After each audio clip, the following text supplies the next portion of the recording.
بسم اللہ الرحمن الرحیم۔ میرے عزیز طلباء اور طالبات، السلام علیکم۔ میں آپ کی اردو کی ٹیچر آپ سے مخاطب ہوں۔ آج ہم کریں گے سبق نمبر 1، نظم حمد نے مدرجہ ذیل الفاظ کو جملوں میں استعمال کریں۔ الفاظ، جملے: خدا، ہمیں خدا کی عبادت کرنی چاہیے۔ تابع، کائنات کی ہر چیز اللہ تعالیٰ کے حکم کے تابع ہے۔ معبود، اللہ تعالیٰ کے سوا کوئی معبود نہیں ہے۔ اطاعت، ہمیں اللہ کی اطاعت کرنی چاہیے۔ ادب، بزرگوں کا ادب و احترام کرنا ضروری ہے۔ موسم، خدا کے حکم سے ہی ہر موسم بدلتا ہے۔ زمین و آسمان کا مالک صرف اللہ تعالیٰ ہے۔ ابھی ہم نے کیے ہیں الفاظ کو جملوں میں استعمال کرنا۔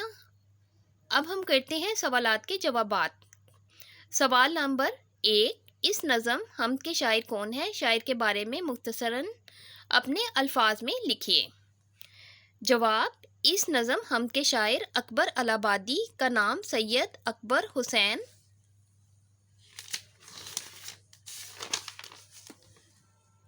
رضوی تھا۔ آپ 16 نومبر کو الہ آباد میں پیدا ہوئے۔ ابتدائی تعلیم دستور کے مطابق آپ نے مدرسے میں حاصل کی۔ 15 فروری 1921 کو الہ آباد میں وفات پائی۔ آج ہم نے کیا ہے نظم حمد میں الفاظ کو جملوں میں استعمال کرنا اور سوال نمبر 1۔